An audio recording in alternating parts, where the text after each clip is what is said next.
35 साल से परमेश्वर की आत्मा इस कलीसिया को लिए चल रही है। हमने कभी कोई पाती नहीं तोड़ी, परमेश्वर का धन्यवाद। और हमें आशा है कि जब मेरा प्रभु आएगा तो हम उसके साथ बादलों पर उठा लिए जाएंगे। Praise the Lord. ये धन्य आशा हमें मिली है, हम धन्य आशा मिली है। अगर प्रेरित के मुंह में, पास्टर के मुंह में आपका नाम है, वो आपके लिए धन्यवादी है, आपके घराने के लिए धन्यवादी है। आप सोचो आपके घर पर कितनी आशीषों की वर्षा होती है। आप परमेश्वर के घर में सेवक के समान हैं, सेवा करते हैं, उसकी देह की उन्नति का कारण है। पास्टर मध्यस्थी करता है, फलाने के घर में क्लेशों में मेरे साथ वो स्थिर रहे, परीक्षाओं में वो मेरे साथ स्थिर रहे। प्रभु मेरी सीढ़ी को पकड़ते हैं, आपके घर में सेवा करते हैं। हम जब धन्यवाद करते हैं तो आपके घर पर अपरंपार आशीष की वर्षा होती है। पर जब हम विलाप करते हैं, हम रोते हैं, हम आपको ढूंढते हैं। जब आप चर्च नहीं आते, हम आपके लिए प्रार्थना करते हैं, क्योंकि हमें मालूम है आज आप नहीं आए, 6 दिन आपका अच्छा नहीं होगा, क्योंकि बाड़े से आप हट गए, बाड़ा टूट गया, सर्प ने डंक मारा और आप नुकसान हो गए। कहीं पे भी चले जाएं, ऐसा नहीं होता। आपके जन्म का एक स्थान है, आपके जन्माने वाला एक होता है। आपके आत्मिक परिवार के लिए आपकी रिस्पॉन्सिबिलिटी है, आपका कर्तव्य है। आप पेइंग गेस्ट नहीं हैं, आप यहाँ गेस्ट नहीं हैं, आप यहाँ गेस्ट नहीं हैं। अगर आप गेस्ट हैं तो परमेश्वर आपके साथ गेस्ट जैसा व्यवहार करेगा कि आज हैं आप चले जाएंगे। पर जो आश्चर्य कर्म परमेश्वर ने आपको करके दिखाए, इसलिए करके दिखाए, जाओ और जाके कहो यहाँ एलिया से भी बड़ा है, यहाँ पर यीशु मसीह है, यहाँ पर यीशु मसीह की आत्मा है, उसने मुझे उद्धार दिया, उसने मुझे छुटकारा दिया।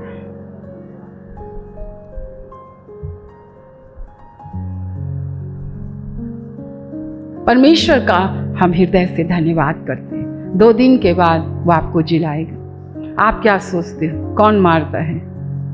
वही मारता है। न्यायों की पुस्तक में आए, परमेश्वर का काम देखो आप, उसका 14 अध्याय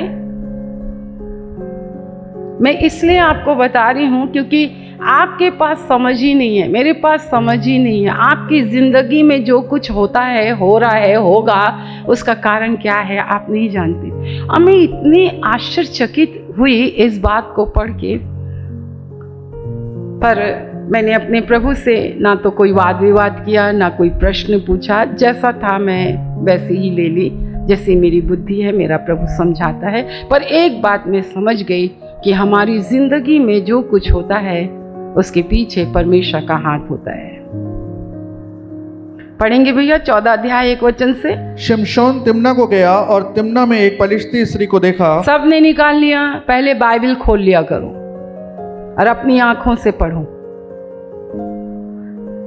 न्यायों की पुस्तक पेज नंबर 312, 14 चैप्टर, 1 वचन से। सरमन मेरा ये नहीं है, संदेश मेरा ये नहीं है, अभी मैं आऊंगी, पर मैं तुम लोगों को बता रही हूं अभी, ठीक है? चलो। शिमशोन तिम्ना को गया और तिम्ना में एक पलिश्ती स्त्री को देखा। तब उसने जाकर अपने माता पिता से कहा, तिम्ना में मैंने एक पलिश्ती स्त्री को देखा है, अतः अब तुम उससे मेरा विवाह करा दो। उसके माता पिता ने उससे कहा, क्या तेरे दाइयों की बेटियों में या हमारे सब लोगों में कोई स्त्री नहीं है कि तू खतनाहीन पलिश्तियों में की स्त्री से विवाह करना चाहता है? शिमशोन ने अपने पिता से कहा, उसी से मेरा विवाह करा दे, क्योंकि मुझे वही अच्छी लगती है। उसके माता पिता ने ना जानते थे कि ये बात यहोवा की ओर से है कि वो पलिश्तियों के विरुद्ध दांव ढूंढता है। उस समय तो पलिश्ती इस्राएल पर प्रभुता करते थे। उस समय तो पलिश्ती जो थे इस्राएल पर प्रभुता करते थे। अब ये नहीं तुम लोग जाके फिर बोले हमने तो आज पढ़ा है और जाके फिर पलिश्ती स्त्रियों से, अन्य जातियों से बोले आप द्वार खुल गया, ऐसा नहीं है।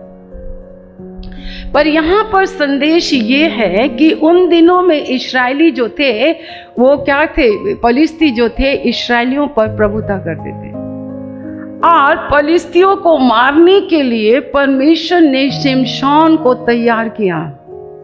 हालांकि ये उसके साथ थी नहीं, हालांकि इस स्त्री से शिमशोन का चरित्र, वो संदेश बिल्कुल अलग ही है, परंतु ये जो मिला वो ये है कि परमेश्वर की ओर से ये बात थी, उसके माँ बाप नहीं जानते थे।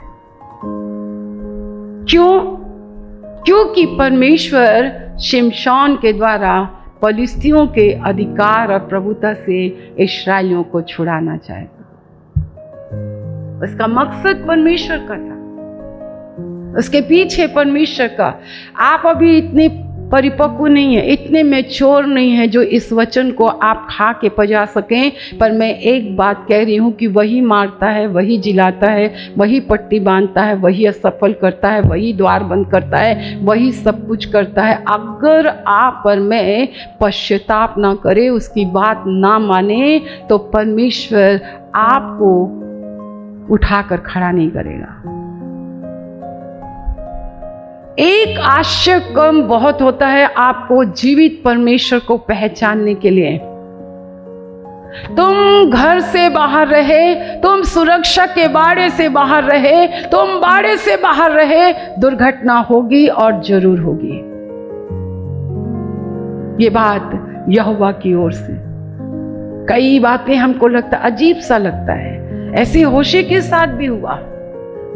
इसी होशे को भी परमेश्वर ने कहा, इसी होशे की पुस्तक में, तू जाके वेश्या से क्या कर, तू शादी कर ले। कितना अजीब लगा जब पहली बार मैंने इसे पढ़ा तो। पर परमेश्वर ने कहा, क्यों होशे को, मैं बोलती ना सिंबॉलिक जो वर्ड्स होते हैं, जो परमेश्वर सिंबल्स हमें दिखाते हैं, वो क्यों दिखाते हैं? ताकि आप और मैं उस चीज़ को समझे। क्योंकि उन दिनों में इस्राएली मूर्ति पूजक हो गए थे, अपने भले परमेश्वर को छोड़कर वह अन्य जातियों से हिल मिल गए। अगर आप भजन संहिता 106, 107, 108 पढ़ेंगे तो वहाँ पर परमेश्वर ने अपने हृदय की बात को, और CLC कलीसिया, मैं आपको उसी रूप में देखती हूँ।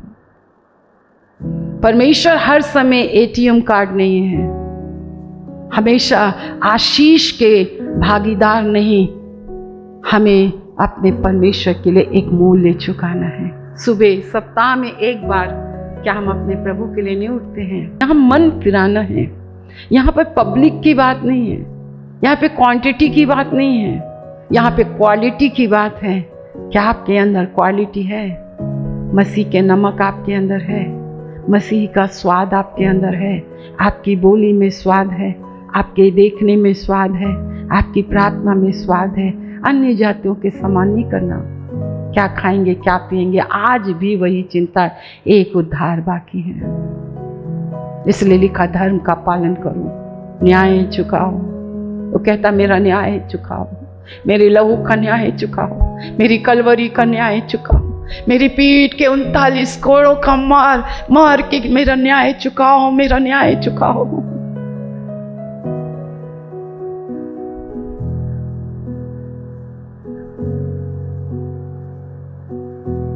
हम उठा लिए जाने वालों में से हैं। वो आपको चाहता नहीं कि इस पृथ्वी पर आप छूट जाओ, इस पृथ्वी पर आप छूट जाओ, पृथ्वी पर छूट जाओ। परमेश्वर आने वाली सारी भेद की बातों को प्रकट कर रहा है।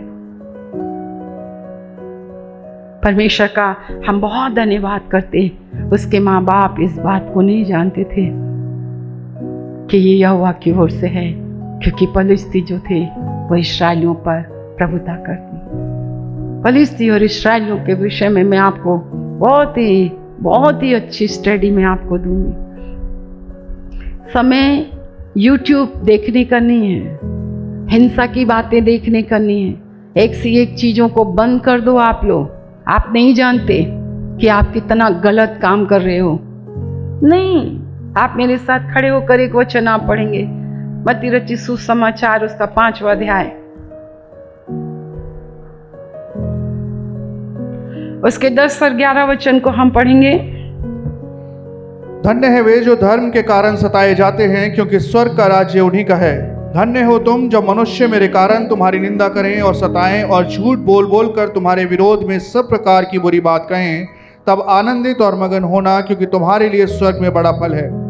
इसलिए कि उन्होंने उन भविष्यद्वक्ताओं को जो तुमसे पहले थे इसी रीति से सताया था। जी, परमेश्वर का वचन है। अब ये यूट्यूबर क्या कर रहे हैं? सिंपैथी। अब भेजने वालों को भी देखो, तुम इस वचन को नहीं जानते हो, तुम क्या हिंसा फैला रहे हो? हिंसा फैला रहे हैं हम। तुम ये वचन नहीं जानते हो?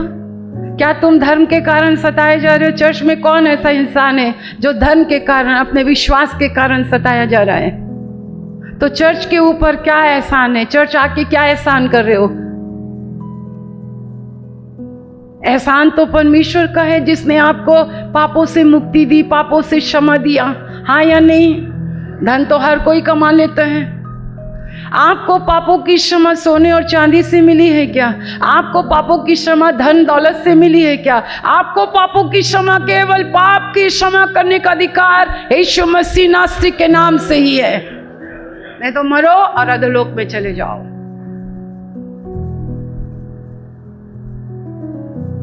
तुम कभी धर्म के कारण सताए गए हो? अपने विश्वास के कारण सताए गए हो? हम में से हर एक अपने बुरे चाल चलन से सताए गए। हड्डी पसली हमारी टूटी, मारा, घायल किया। क्यों किया? क्योंकि पश्चाताप ही नहीं करते। कोई इंसान का दिमाग ही नहीं चलता कि मेरे साथ इसलिए ऐसा हुआ कि मैंने अपने परमेश्वर के विरोध में पाप किया। क्या ऐसे ही हो गया? ऐसा नहीं होता है।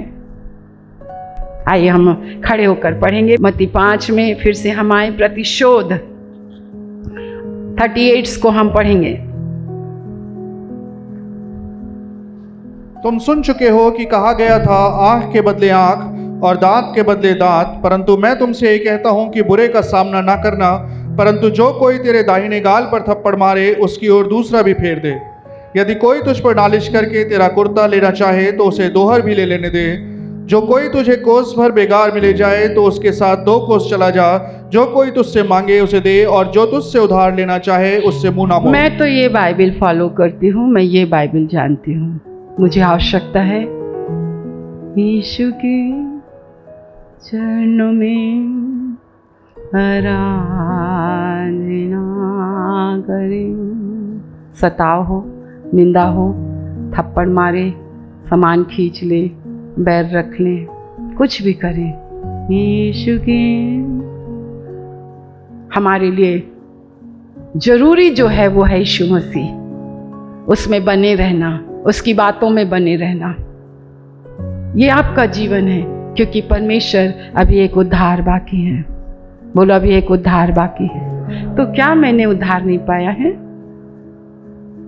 अपने आप से प्रश्न पूछो भाई, पूछना चाहिए। ये कलीसिया पढ़ी लिखी कलीसिया है, अंधविश्वास नहीं है यहाँ पर। यहाँ पर किसी प्रकार का कोई मैनिपुलेट आपको किया नहीं जाता है। आपको बाइबल खुलाया जाता है, पढ़ाया जाता है, आपको समझाया जाता है, आपको सीखना है। अभी एक उद्धार बाकी है, अभी एक उद्धार बाकी है। बाइबल कहती है, आइए हिजकेल की पुस्तक उसका 18 अध्याय 25 वचन से पढ़ते हैं हम। चलो। तो अभी तुम लोग कहते हो प्रभु की गति एक सी नहीं। हे इस्राएल के घराने देख, क्या मेरी गति एक सी नहीं? फिर भी हम शिकायत करते हैं, अपने परमेश्वर के विरोध में कुड़कुड़ाते हैं, पास्टर के विरोध में कुड़कुड़ाते हैं। एंटी क्राइस्ट की आत्मा भी मैं पढ़ाऊंगी। कलीसिया, जवान बच्चे, हर एक पुरुष, हर एक स्त्री, जहां कहीं पे भी आप बैठे हैं, अगर आप बड़े लोगों को, परमेश्वर के अभिषिक्त लोगों को बुरा भला कहते हैं, उनसे रूठते हैं, उनसे मन फुलाते हैं, उनकी डांट का बुरा मानते हैं, तुम्हारे अंदर एंटी क्राइस्ट की आत्मा है, क्रिस्ट विरोधी आत्मा है तुम्हारे अंदर। और उसको निकालेगा नहीं, उसको रहने देगा। और जब अंतिम समय आएगा, ये आपके चिन्ह। आप हैं मेरे साथ? आप समझ रहे हैं? बोलो, अभी एक उद्धार बाकी है। बोलो, अभी एक उद्धार बाकी है। तो क्या मेरा उद्धार नहीं हुआ है? क्या आपका उद्धार नहीं हुआ है? क्या आपका उद्धार नहीं हुआ है? आपके शरीर का उद्धार नहीं हुआ है। जो शरीर आपको बार बार पाप में गिरा रहा है, उसका उद्धार नहीं हुआ है, पर आपकी आत्मा का उद्धार हुआ है। आपकी आत्मा में आप धर्मी हैं। आप रोज बोला करो मैं धर्मी हूं, रोज बोला करो मैं धर्मी हूं। उस विश्वास के द्वारा जो प्रभु यीशु मसीह में है, मैंने विश्वास किया मैं धर्मी हूं, उसकी धार्मिकता मेरे अंदर है, तो पाप की प्रभुता हमारे शरीरों पर कभी राज्य नहीं करेगी। क्योंकि जैसा हम बोलते हैं फिर हमारी सोच वैसी हो जाती है, फिर जब हमारी सोच वैसी हो जाती है तो हमारे कार्य भी वैसे हो जाते हैं, और जब हमारे कार्य ऐसे हो जाते हैं तो हमारे कार्य बोलने लग जाते हैं। मैं इस बात पर विश्वास करती हूँ, मैं इस बात पर विश्वास करती हूँ। आइए यहेजकेल की पुस्तक उसका 18 अध्याय 25 वचन से हम देखेंगे। प्लीज खड़े हो जाएं। वो आपके लिए है, ये आपके लिए है। मैं ही मारता हूँ, मैं ही घायल करता हूँ, मैं ही पट्टी बांधता हूँ, मैं ही चंगा करता हूँ, 2 दिन के बाद खड़ा करूँगा, तीसरे दिन आप 30 से 1000 वर्ष के राज्य में जी रहे हैं, जहाँ एंटी क्राइस्ट प्रकट हो गया है। क्या परमेश्वर की गति आपके लिए अच्छी नहीं है? क्या परमेश्वर के विचार आपके लिए अच्छे नहीं हैं? अच्छे हैं, बहुत अच्छे हैं। उसकी युक्ति आपके लिए बहुत अच्छी है। पढ़ेंगे भैया। तो अभी तुम लोग कहते हो प्रभु की गति एक सी नहीं। हे इस्राएल के घराने, देख क्या मेरी गति एक सी नहीं? क्या तुम्हारी ही गति अनुचित नहीं है? जब धर्मी अपने धर्म से फिरकर टेढ़े काम करने लगे तो वो उनके कारण मरेगा, अर्थात वो अपने टेढ़े काम ही के कारण मर जाएगा। अपने टेढ़े ही काम के द्वारा मर जाएगा। कौन? धर्मी, बोलो धर्मी। धर्मी अगर अपने धर्म के कामों से फिरकर क्या करने लगे? अधर्म का टेढ़े काम करने लगे। क्या है टेढ़ा काम? तुझी से जीवन मिला, तुझी से क्षमा मिली, तुझी से पूरा एम्पायर खड़ा कर लिया, तुझी से सब कुछ हो गया। अपवित्रवार के दिन में पवित्र ही नहीं मानते, सेवा ही नहीं, हमारे पास सेवा ही नहीं है। बोलो अभी एक उद्धार बाकी है। मतलब मुझे नम्र और दीन होना जरूरी है, छोटे बालक के समान होना जरूरी है। किसने तुम्हें नौकरी दिया? किसने श्वास दिया? पिछले दिनों परमेश्वर के चरणों में बैठकर उसने कहा मैंने इनके साथ कितनी भलाई की है, सिर्फ भली भली बातें बोली हैं मैंने। क्या परमेश्वर की गति एक सी नहीं है? आज भी एक सी है। तुम मर नहीं गए, तुम मिट नहीं गए, ये उसकी महाकरुणा का फल है। Praise the Lord, hallelujah, hallelujah. और उसने मुझसे क्या कहा मालूम है? उसने मुझसे कहा, तेरे को पता है मैंने अपने पिता से क्या कहा? 1 दिन नहीं रहने दे, 1 वर्ष और रहने दे। ये 35वां वर्ष आपको मिला ना, फलदायी होने के लिए, फलवंत होने के लिए, अपने धर्म के काम करने के लिए, सेवा करने के लिए। ये हाथ दिए हैं तूने सेवा के लिए, ये आँख दी है तूने देखने के लिए कि मैं देख सकूं तेरी भलाई को अपने जीवन में, तेरी भलाई को अपने जीवन में मैं देख सकूं। ये पैर तूने दिए हैं ना मुझे दौड़ने के लिए। अगर धर्मी धर्म के काम को छोड़कर टेढ़े काम करने लगे तो एक बात कान खर के सुन लो कि तुम अपने टेढ़े काम के कारण ही मरोगे। और अंतिम वचन पढ़ेंगे भैया उसके 32 वचन पे, क्योंकि प्रभु यहोवा की ये वाणी है, जो मरे उसके मरने से मैं तेरे मरने से मैं खुश नहीं होऊंगा। तू अपने टेढ़े काम के कारण, टेढ़े विचार के कारण तुम मर रहे हो। फिर से पढ़ेंगे का 26 वचन, जब धर्मी अपने धर्म से फिरकर टेढ़े काम करने लगे तो वह उनके कारण मरेगा, अर्थात वो अपने टेढ़े काम ही के कारण मर जाएगा। हाँ, फिर जब दुष्ट अपने दुष्ट कामों से फिरकर न्याय और धर्म के काम करने लगे तो वो अपना प्राण बचाएगा। देखो दुष्ट भी यहाँ पर लिखा है, मारूंगा, गाड़ूंगा, घायल करूंगा, ये करूंगा, वो करूंगा, पट्टी भी बांधूंगा, 2 दिन के बाद खड़ा करूंगा, 30 से 1000 वर्ष के राज्य में मैं तुमको लिए चलने के लिए हूं। परमेश्वर छोटे मोटे काम नहीं करता है। दुष्ट को वो मौका देता है, आपको वो मौका देता है। बोला भी एक उद्धार बाकी। मैं तो सरमन में गई नहीं, पर ये उद्धार है। आपके शरीर जो नाशवान है शायद आपको बर्बाद कर दे, पर इसलिए कहता है कि एक दिन आएगा कि मेरा अधूरापन मिट जाएगा। Praise the Lord, praise the Lord. आप धर्मी हैं कि दुष्ट हैं? क्या धर्म की बातों को छोड़कर आप दुष्टता कर रहे हैं? तो मन फिरा लीजिए, कि आप दुष्ट हैं और धर्म के काम करने लग रहे हैं, तो परमेश्वर आपको आशीष देगा। पवित्र बनाइए परमेश्वर, क्योंकि आप पवित्र परमेश्वर हैं। Hallelujah Lord. इस तेल और जल को छू लीजिए प्रभु। आप इनके विश्वास को देखते हैं, ये आपकी शरण में आते हैं। उनको पूरा विश्वास और भरोसा है कि आप ही उनको चंगा कर सकते हैं। जिनके पाप क्षमा हो जाते हैं उनको चंगाइयाँ मिल जाती है। प्रभु जी, मेरे प्यारी प्रभु परमेश्वर पिता, छू लीजिए, क्योंकि आप तो यहाँ हैं। आपने तो अपना काम शुरू कर दिया है प्रभु। मेरे परमेश्वर, घर जाते जाते मेरे प्रभु हफ्ते भर खुदावन आप इनकी निरीक्षण करते रहेंगे। मेरे परमेश्वर पिता, आप जांचते रहेंगे, हर एक इन्फेक्शनों को दूर करेंगे। जो कोई विश्वास से आपके लहू को पीता लगाता है परमेश्वर, जो आपकी आज्ञाओं को मानता है, मेरे प्रभु परमेश्वर, आपने कहा मृत्यु के दूत को मैं आज्ञा दूंगा कि उस घर पर भी ना पहुंचना। मेरे प्रभु परमेश्वर, यीशु का लहू ही हमें परमेश्वर सुरक्षा रखता है। मेरे प्रभु, हम आपका बहुत धन्यवाद करते हैं आज की सभा के लिए, आपकी उपस्थिति के लिए, आपके लोगों के लिए। वो आए प्रभु, आदर के साथ आए, सम्मान के साथ आए। आपको उन्होंने ध्यान धर कर आपको आपके वचन को सुना। मेरे प्रभु, अधिकाई से आपका वचन इनके हृदय में बजाए, ताकि वो कानाफूसी करने वाला, वो दोष लगाने वाला, इनको नीची दृष्टि में डालने वाला, मेरे परमेश्वर तंग करने वाला, नाश करने वाला, घात करने वाला, नष्ट करने वाला, जब इनके जीवन में काम करें, विचारों, कल्पनाओं, भावनाओं में, तो प्रभु ये मुंह खोल कर कहें, मैं जानता हूँ, मैं जानता हूँ, आज से 2000 वर्ष पूर्व क्रूस पर चढ़कर मेरे यीशु ने तुझे हराया है, और उसी क्रूस के द्वारा मुझे जय जयकार की ध्वनि सुनाई देती है। मैं अनुग्रह पाया हुआ हूँ, मैं अनुग्रह पाया हुआ हूँ, और आनंद और जय कलीसिया की है, आनंद और जय कलीसिया की है। मेरे प्रभु, हम धन्यवाद करते हैं, आपने सुना है, धन्यवाद। अब हमारे परमेश्वर पिता का प्रेम, प्रभु यीशु मसीह का अनुग्रह और पवित्र आत्मा की सहभागिता, जब तक यीशु अपने दुल्हन को लेने ना जाए, अपने प्रियों को लेने ना जाए, अपनी देह को उठाने ना जाए, तब तक प्रभु हम आप ही के अनुग्रह में बने रहेंगे। उसके लिए हम आपका धन्यवाद करते हैं, यीशु के नाम से मांगते हैं, आमीन।